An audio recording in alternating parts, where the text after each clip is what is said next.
Gill from the University of Aberdeen in Scotland, and I'm currently working with the Global Food and Nutrition Security Group in Brisbane, Australia.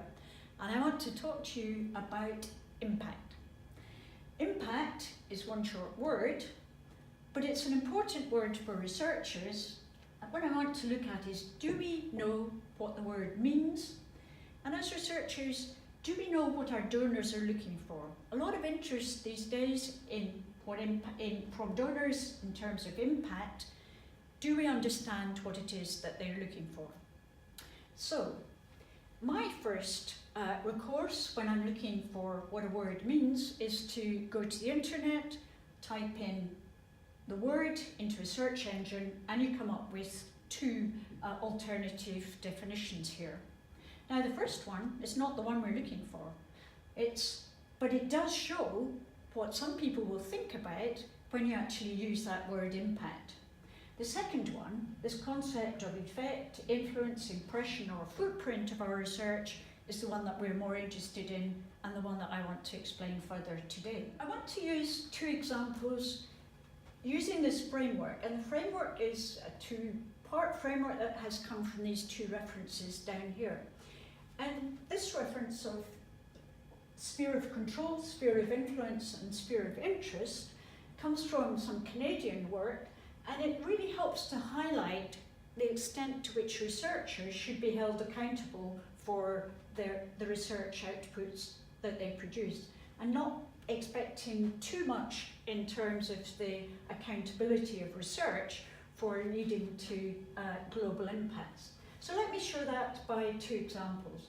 So the first one is an example from GovMed, which is a charity based in the UK that seeks to provide animal health products available to smallholder farmers in developing countries. So let's keep it simple and say that what GovMed's primary purpose here is to deliver increased vaccines into that context of smallholder farmers in developing countries.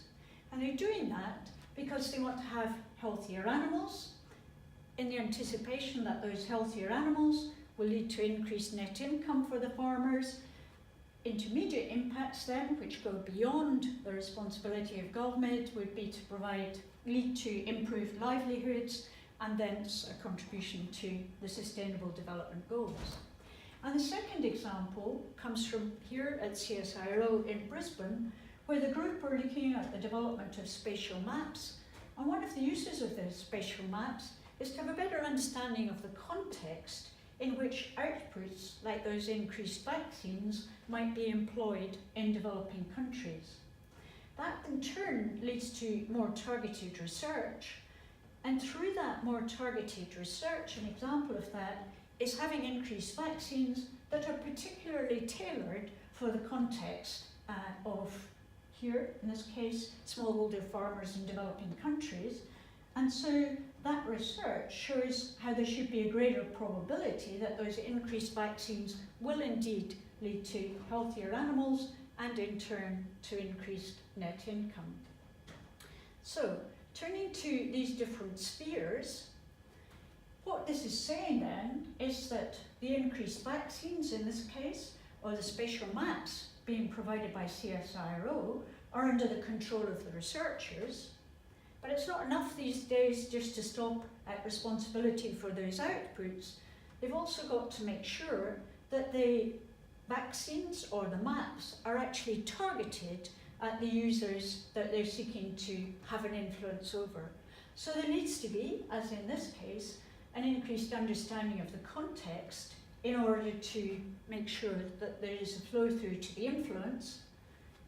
Here, in terms of the sphere of interest, there needs to be an understanding of where this should be leading to in the longer term, but there's not a responsibility of those researchers for actually delivering the Sustainable Development Goals, because these require inputs, and a lot of inputs in terms of development. So, how do donors perceive that understanding? Well, different donors have different views and different expectations. Let's think about donor one. And donor one here has a particular interest in healthier animals, and therefore they need GovMed to have a good understanding of the context and can hold GovMed accountable for healthier animals here, whereas donor 2 might have a greater expectation of improved livelihoods here, but in order to achieve that, they have to simply hold the researchers accountable at one level and to make sure that there is a link between research and development before improved livelihoods can actually be delivered. If we look down at this one, then donor 1, for example, might be looking for more targeted research, and they would be holding the researchers accountable at this level, whereas donor 2 might be looking for better value for money for research, but that needs much greater input than simply an input in terms of these spatial maps there. So hopefully by showing this, then we can have a better understanding. Different researchers can see where they fit in using this frame of reference, and similarly different donors, and hopefully this will lead to a better dialogue between research and donors as to what research can deliver. Thank you.